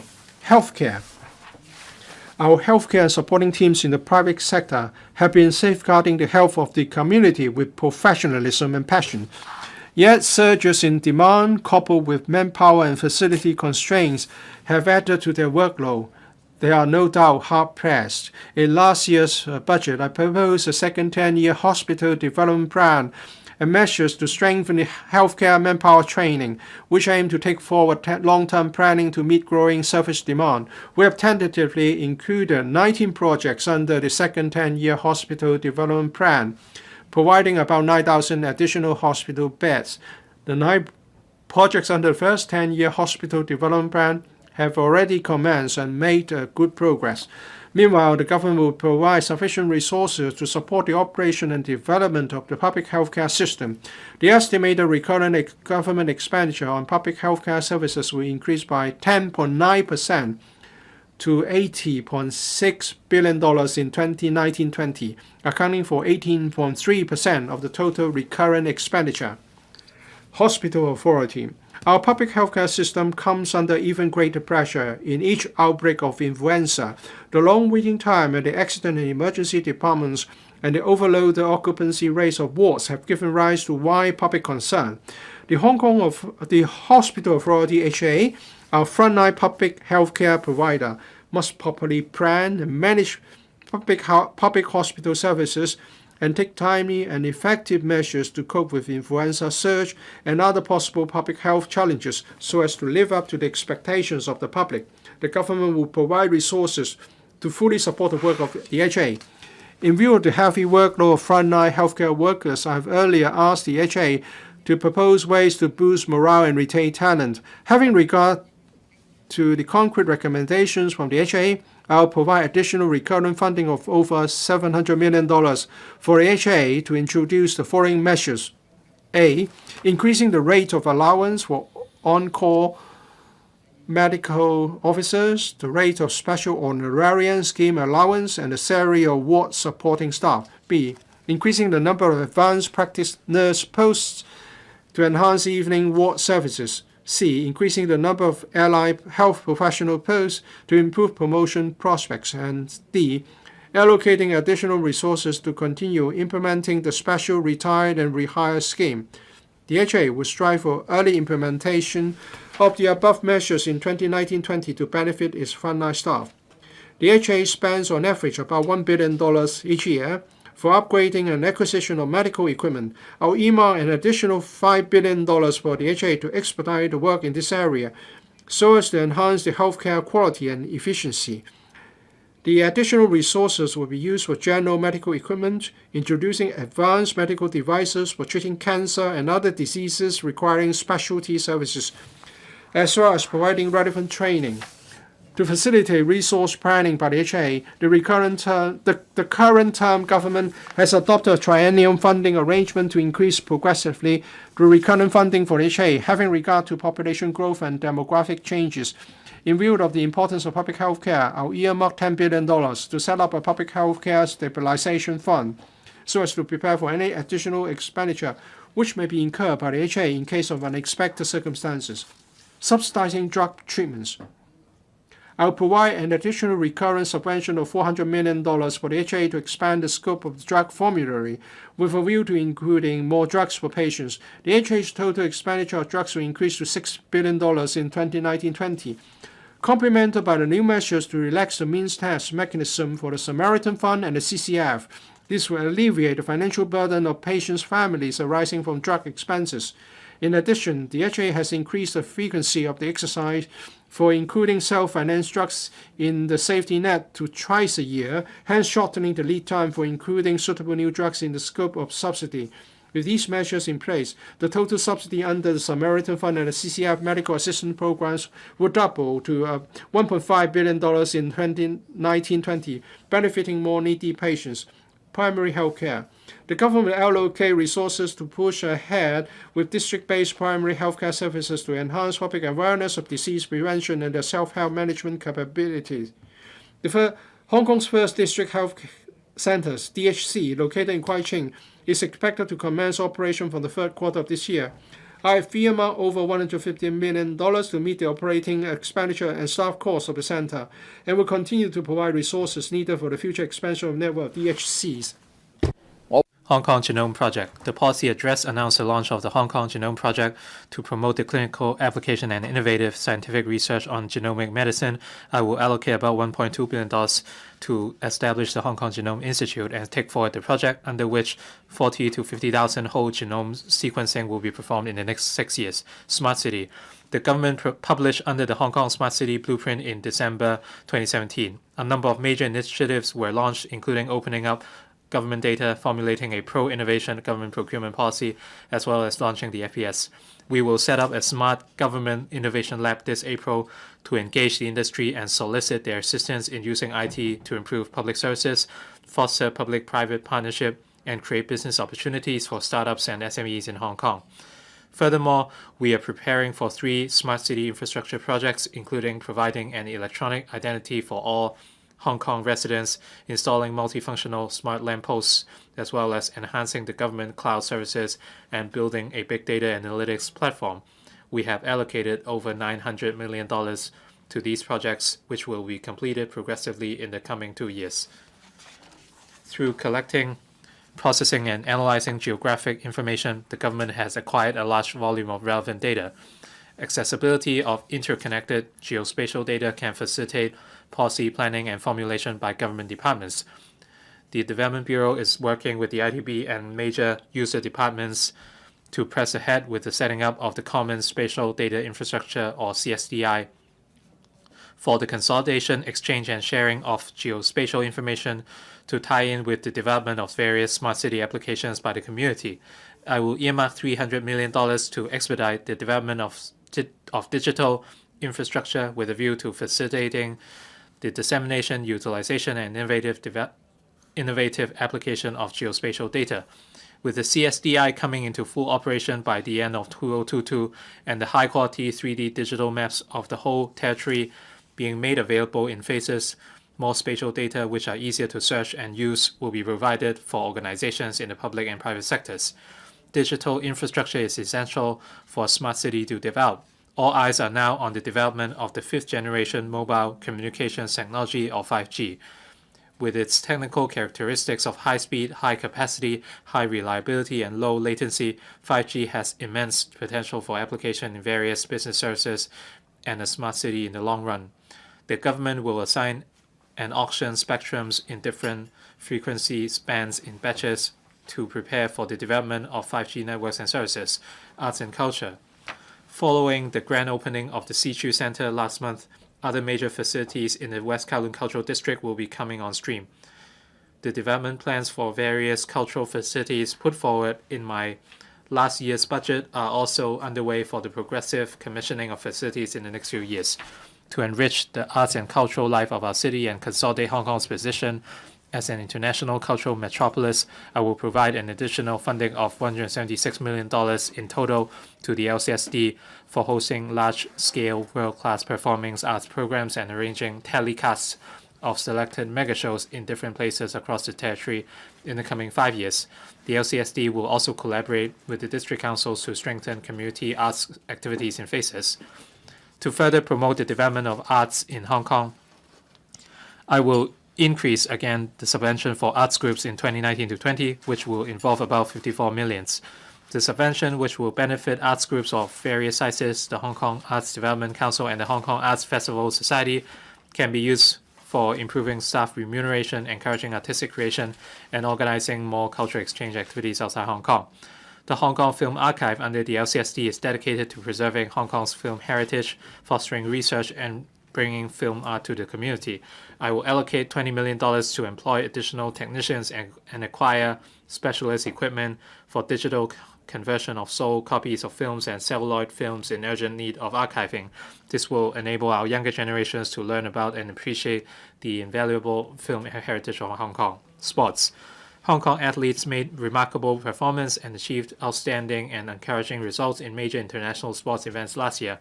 In 2019, our teams also excelled in cycling, table tennis, fencing, football, and other events. I strongly believe that Hong Kong athletes will continue to shine and thrive. Athletes strive for excellence in the arena, but most of them retire from sports before the age of 40. It is important to plan early for turning a new chapter in life. In recent years, the government has been providing additional resources and working jointly with universities to support athletes in pursuing athletic training and academic studies at the same time. I will inject $250 million into the Hong Kong Athletes Fund to increase scholarship awards in support of the dual-track development of athletes and will provide more cash incentives for full-time athletes when they retire from sports. The LCSD is conducting a comprehensive review of the sports subvention scheme. Before the outcome is available, I will allocate an additional recurrent provision of $25 million and an extra 2-year subsidy of $17 million per year to enhance the financial assistance for 60 national sports associations or NSAs. The funds can be used to support participation in overseas competitions, offering squad training programs, and supporting underprivileged athletes, as well as other operating costs. Moreover, I will provide a one-off grant of $15 million for staff training, further studies, procurement of equipment, improvement of office facilities, etc. In other words, the additional resources to be allocated to NSAs in the coming 2 years will amount to almost $100 million. When concrete recommendations are available upon completion of the review, I will provide the required resources as necessary. Environmental protection. In my 2 previous budgets, I set aside a total of $1 billion for departments to install renewable energy facilities at government buildings and venues and community facilities. Responses have been positive. In support of the policy address, I will provide another $1 billion for departments to install relevant facilities. The government announced last month the relaxation of eligibility criteria of the 1-for-1 replacement scheme for electric private cars, raising the number of eligible vehicles under the scheme substantially by 30% to over 250,000. Moreover, providing corresponding charging facilities is essential to promoting wider use of electric vehicles in Hong Kong.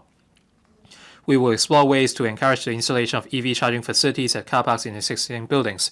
In parallel, I will allocate $120 million to extend the public EV charging networks at government car parks. Over 1,000 additional public chargers are expected to be in place by 2022, bringing the total number of chargers to 1,700. We will also identify suitable on-street parking spaces to install EV chargers on a trial basis and explore suitable locations to set up pilot quick charging stations for EVs, building the city. Following the gradual completion of the planning for the harbourfront areas and the commissioning of the related major infrastructure projects on both sides of the Victoria Harbour, the government will adopt a forward-looking approach in pursuing harbourfront enhancement and vigorously seek to open up continuous and accessible harbourfront promenades. We will embrace versatile designs, management models, and uses to make our harbourfront more vibrant. Harbourfront enhancement projects funded by a $500 million allocation in early 2017 have been rolling out one by one. I will earmark another $6 billion for developing new harbourfront promenades and open space, as well as improving harbourfront facilities. It is the government's plan to extend the length of the harbourfront promenades from the current 20-odd kilometers to 34 kilometers in about 10 years and provide 35 hectares of open space on both sides of the harbour. Urban Forestry Support Fund.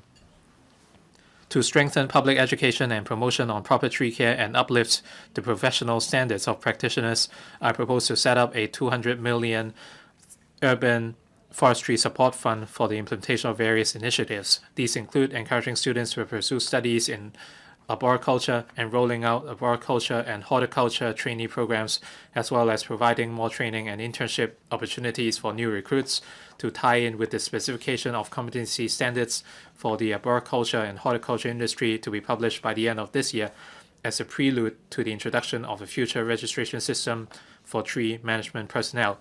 Moreover, we will organize international urban forestry conferences to facilitate exchanges with neighboring regions in a bid to upgrade the expertise and practice standards of the local industry. We will also strengthen cooperation with community organizations to provide the public with more information on tree planting and caring. Traffic improvement. Apart from constructing trunk roads, the implementation of electronic road pricing is also an effective way to tackle traffic congestion. The TD is conducting a feasibility study on the electronic road pricing pilot scheme in Central and its adjacent areas. It expects to consult stakeholders in the first half of this year. Electronic road pricing does not aim to increase government revenue. As such, the government will consider providing additional recurrent resources broadly equivalent to the net revenue to be generated from the pilot scheme for implementing measures to improve public transport services and encourage wider usage. Municipal facilities improvement. Further to earmarking resources for the market modernization program in last year's budget, I will allocate more resources to the Food and Environmental Hygiene Department for refurbishing its public toilets by phases, improving ventilation, and other facilities, as well as enhancing their cleanliness and hygiene. It's estimated that a total expenditure of over 600 million may be incurred, involving about 240 public toilets in the coming 5 years. A caring society. I will continue to provide resources for the government to implement support measures for the needy to build a caring society. When planning for the provision of more welfare facilities, we are often faced with a shortage of venues. This problem is particularly prevalent in densely populated areas where demand for welfare services is indeed acute. I will allocate $20 billion for the purchase of 60 properties for accommodating more than 130 welfare facilities, including day child care centers, neighborhood elderly centers, on-site preschool rehabilitation services, etc., which are expected to benefit about 86,000 people. Provision of technology products in elderly and rehabilitation facilities can facilitate service enhancement. I will allocate some 200 million for the Lotteries Fund to launch a 4-year pilot project in providing Wi-Fi service to around 1,350 service units operated by subvented organizations under the Social Welfare Department to encourage them to make use of technology products to improve elderly and rehab services. The SWD will also provide Wi-Fi services to 180 welfare facilities which it operates. This is expected to benefit a total headcount of about 100,000 per day.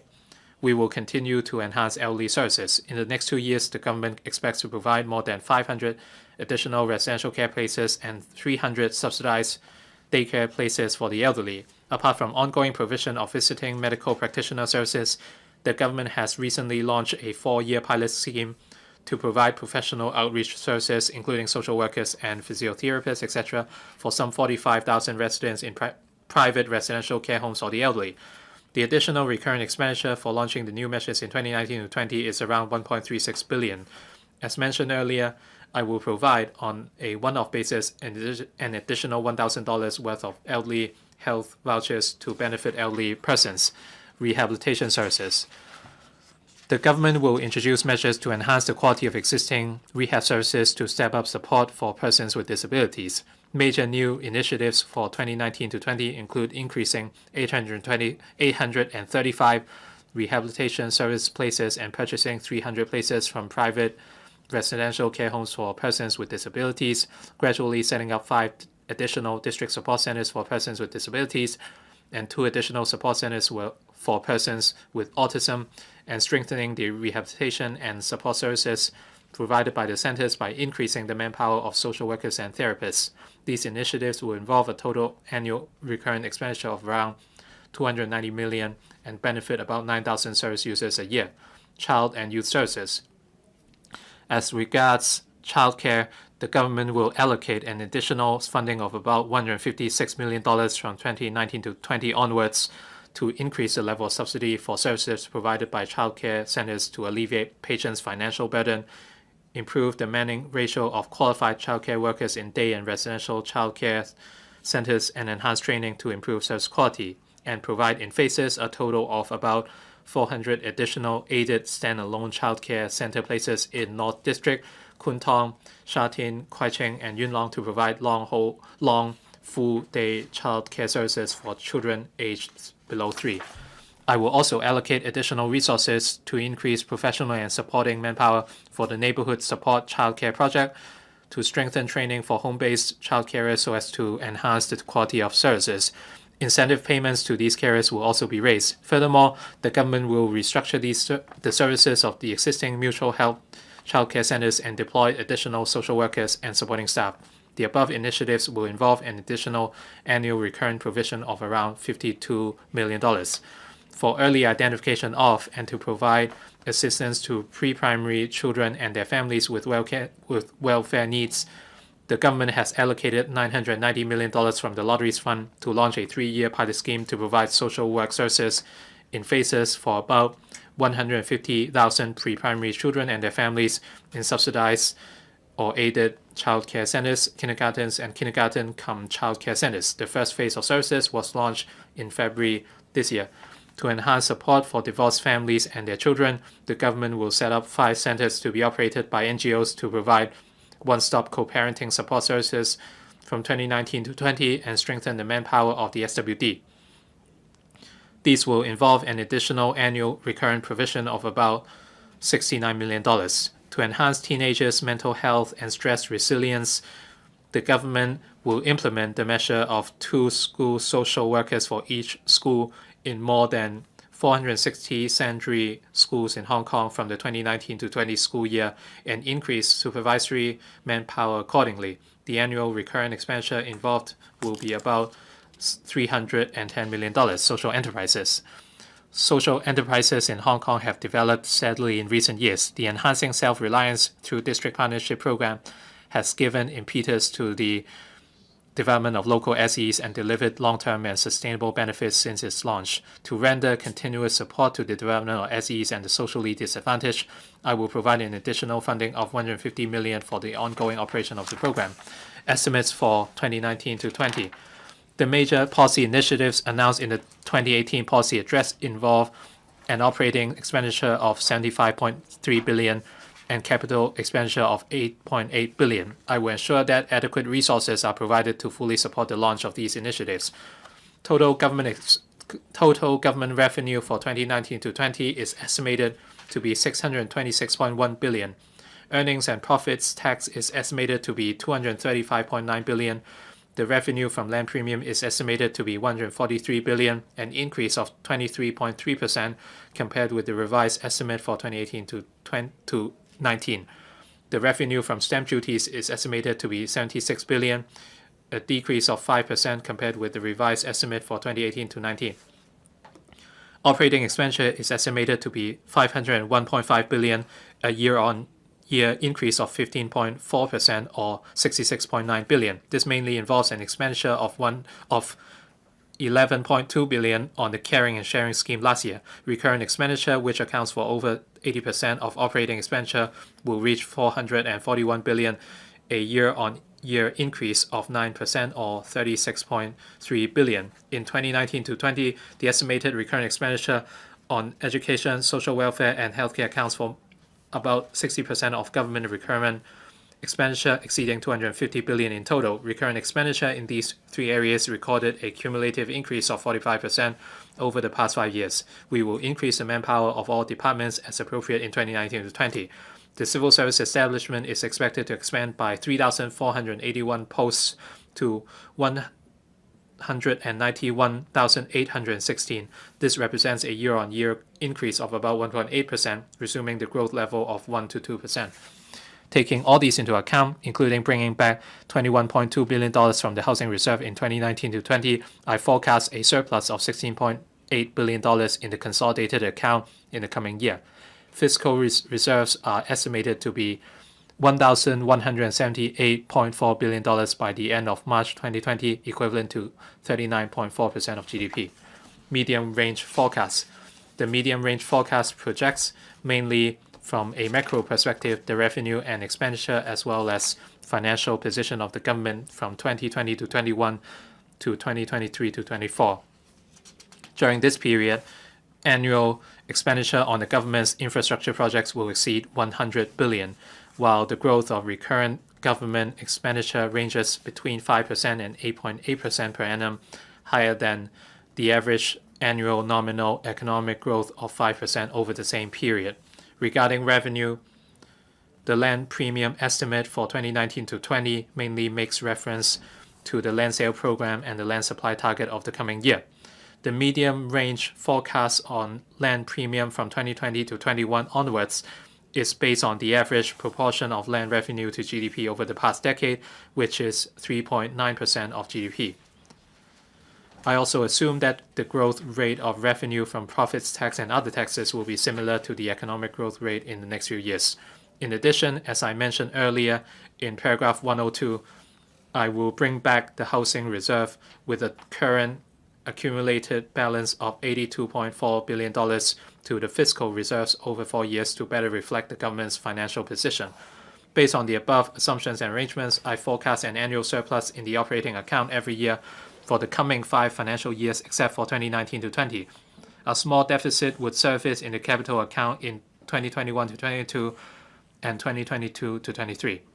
The forecast deficit in the operating account in 2019 to 20 is mainly due to the expenditure arising from the one-off relief measures announced in the budget and the caring and sharing scheme. There is no structural change in the government's financial position. Moreover, ample fiscal reserves also enable us to meet foreseeable expenditure needs. I remain cautiously optimistic about the forecast for the coming 5 years. Fiscal reserves are estimated at $1,224.6 billion by the end of March 2024, representing 33.7% of GDP, equivalent to 19 months of government expenditure. Taking all these into account, the government will generally have an overall surplus in the next 5 years. That said, the above forecast has not taken into account the tax rebate and relief measures that the government may implement during the medium-range forecast period.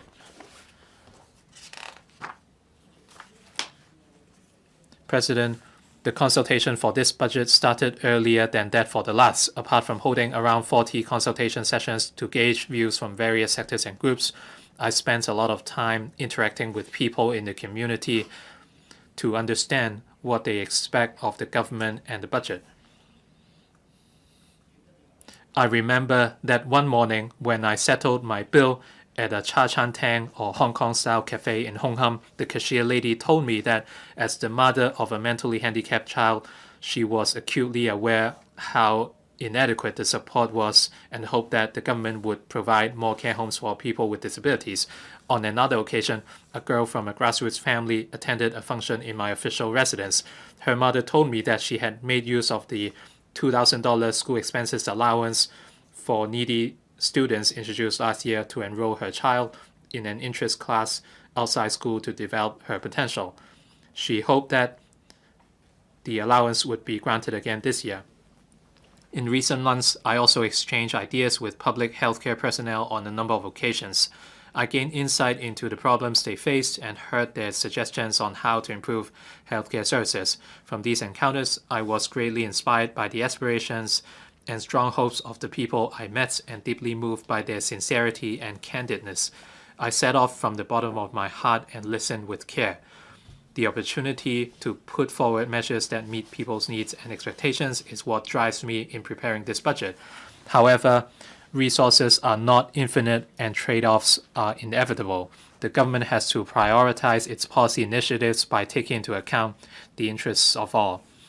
No matter how many resources we put into solving problems, solutions do not happen overnight. This is especially true for difficult problems that have beset our community for many years, but I firmly believe that challenges are meant to be overcome as long as we devote resources and tackle them step by step. Only with adequate resources can we improve services and enhance people's quality of life. We must continue to leverage our edges and seize opportunities to promote a diversified economy.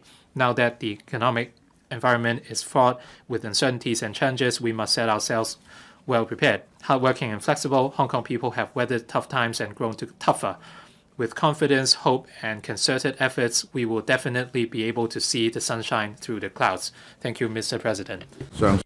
I now propose to question to you that the aforesaid bill be read the second time. In accordance with the rules of procedure, the second reading debate is adjourned, and the estimates are referred to the Finance Committee for examination before the debate on bill resumes. I now adjourn the Council. The Council is adjourned until 11 a.m. on Wednesday, the 20th of March, 2019. when the Chief Executive's question time will be held. The regular meeting of the Legislative Council will be held immediately after the Chief Executive's question time.